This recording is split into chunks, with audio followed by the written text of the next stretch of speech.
किसान साथियों नमस्कार। मेरा नाम डॉक्टर रवीश पंचटा है और मैं चौधरी चरण सिंह हरियाणा कृषि विश्वविद्यालय में एक सहायक वैज्ञानिक के पद पर कार्यरत हूँ। तो चलिए आज हम बात करते हैं ग्वार फसल के बारे में। तो जैसा कि आप सभी जानते हैं ग्वार फसल हरियाणा में उगाए जाने वाली मुख्य खरीफ फसलों में से एक है। इस फसल को पहले बहुत पुराने समय में चारा फसल के रूप में लिया जाता था, लेकिन इस फसल के अंदर जो इसके दाने के अंदर गोंद है, उसकी बहुत ज़्यादा औद्योगिक महत्ता है। इस ग्वार गम से, जिसे हम अंग्रेजी में ग्वार गम भी बोलते हैं, इससे विभिन्न प्रकार के उत्पाद बनाए जाते हैं और इनमें इसका इस्तेमाल होता है। तो जैसा आप सभी जानते हैं कि ग्वार एक शुष्क क्षेत्रों में उगाई जाने फसल है। उसका समय, जो उसके उगाने का समय अभी नज़दीक आ रहा है। तो जैसा कि हम सभी जानते हैं, इस फसल को लगभग उन क्षेत्रों में उगाया जा सकता है जहाँ की मिट्टी की जो एक टेक्सचर है वो रेतीले स्वभाव की जो मिट्टी होती है, और वहाँ पे वार्षिक जो कि वर्षा है वो 400 मिलीमीटर, 450 मिलीमीटर के आसपास, जिसमें वार्षिक तौर पे वर्षा होती है। तो आइए बात करें इसकी बिजाई के समय की। तो इसके लिए बिजाई का समय 15 जून से लेकर 10 जुलाई तक एक उपयुक्त समय है, जिसके अंदर हम इस फसल की बिजाई कर सकते हैं।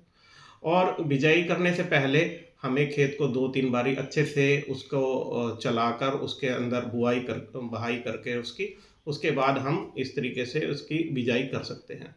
तो आइए बात करें ग्वार की विभिन्न किस्मों की, जो कि हरियाणा कृषि विश्वविद्यालय से अनुमोदित हैं। तो इनमें सबसे अच्छी किस्म जो है वो है HG2-20। उसके अलावा है HG870, HG884, HG563, HG365। ये सभी किस्में अपने आप में बहुत ही उन्नत किस्में हैं, और इनकी अगर हम एक एवरेज अगर हम इनका प्रोडक्शन देखें तो वो 6 से 7 क्विंटल पर एकड़ के हिसाब से जो हम इसकी पैदावार ले सकते हैं। तो आइए बात करें इसके बीज की मात्रा की। तो इन किस्मों का लगभग 5 किलोग्राम प्रति एकड़ के हिसाब से बीज की इसकी रिक्वायरमेंट होती है, जो कि 1 किले में, 1 एकड़ में जो है एक किसान भाई इस्तेमाल कर सकता है। बिजाई की बात करें तो किसान भाई को ध्यान रखना है कि इसकी कतार से कतार की दूरी 45 सेंटीमीटर हो और पौधे से पौधे के बीच की दूरी 15 सेंटीमीटर होनी चाहिए। बात करें कि पौधे से पौधे और कतार के बीच की जो दूरी है उसकी महत्ता क्या है, हम उसे रखते क्यों हैं, तो इसको आप ऐसे समझ सकते हैं कि इससे कि पौधे की ग्रोथ बहुत अच्छी होगी और जो दाने की क्वालिटी है वो भी बहुत गुणवत्ता है, वो बहुत अच्छी होगी। साथ ही आप इसमें निराई गुड़ाई बड़े आराम से कर सकते हैं, और व्हील हो नामक जो कि कृषि यंत्र है, जो कि हम चला सकते हैं, व्हील हो, तो वो बड़े आराम से इसके अंदर किसान भाई इस्तेमाल कर सकता है निराई गुड़ाई के लिए। हम बात करें खाद पानी की, तो बिजाई से पहले किसान भाई ध्यान रखें कि अच्छे से पानी लगाकर, और जैसे ही कि आपका खेत बत्तर आ जाए उसके बाद आप खेत को अपने तैयार करें। और दूसरे पानी की जो बहुत ज़्यादा आवश्यकता होती है इस फसल को, वो फली पकने के समय पर होती है, जबकि फलियां बन जाएं और दाना बनना शुरू होता है। तो आप ध्यान रखें, किसान भाई ध्यान रखें कि ये 2 ऐसी स्टेजेस हैं जहाँ पे पानी की बहुत ज़्यादा रिक्वायरमेंट इस फसल को रहती है। उर्वरक की अगर बात करें तो जो कि एक दलहनी फसल है ग्वार, तो इसको फास्फोरस की इसको ज़रूरत बहुत ज़्यादा होती है। तो इसके लिए 100 किलोग्राम सिंगल सुपर फॉस्फेट और उसके साथ 17 किलो यूरिया किसान भाई प्रति एकड़ के हिसाब से डाल सकते हैं, या फिर हम अगर सिंगल सुपर फॉस्फेट की जगह हम 35 से 37 किलो प्रति एकड़ के हिसाब से DAP भी इसमें इस्तेमाल कर सकते हैं। किसान भाई को एक खास बात का ध्यान रखना है कि 50 से 60 दिन के अंतराल पे, बुवाई के 50 से 60 दिन के बाद इस फसल में बैक्टीरियल लीफ ब्लाइट नामक एक बैक्टीरिया जनित रोग आता है।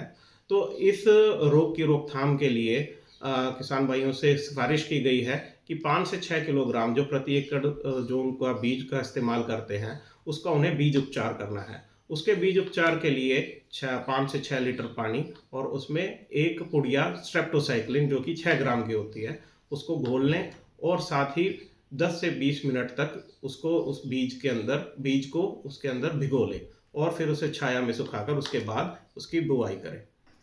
लेकिन दूसरा, अगर बीमारी आ जाती है, उस चीज़ के उपचार के लिए हरियाणा कृषि विश्वविद्यालय द्वारा सिफारिश की गई है कि 200 ग्राम जो है कॉपर ऑक्सीक्लोराइड, उसके साथ 30 ग्राम स्ट्रेप्टोसाइक्लिन 200 लीटर पानी में घोलकर उसको प्रति एकड़ के हिसाब से छिड़काव करें। जैसा कि हम सभी जानते हैं कि फसलों में कीटों का भी बहुत ज़्यादा दुष्प्रभाव रहता है।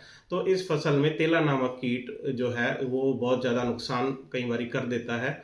तो उसकी रोकथाम के लिए 200 मिलीलीटर मैलाथियन 200 लीटर पानी में घोलकर प्रति एकड़ के हिसाब से हम इसका छिड़काव कर सकते हैं। इसके लिए अगर हम देखें कि बैक्टीरियल लीफ ब्लाइट और तेला अगर दोनों एक साथ आ रहे हैं, तो किसान भाई एक ही स्प्रे में, एक ही बार में टंकी में 200 लीटर पानी में जो है इन दोनों चीज़ों को घोल के प्रति एकड़ के हिसाब से स्प्रे कर सकता है। तो जैसा कि आप सभी किसान भाई जानते हैं, हरियाणा कृषि विश्वविद्यालय किसानों की सेवा में सदैव तत्पर रहा है।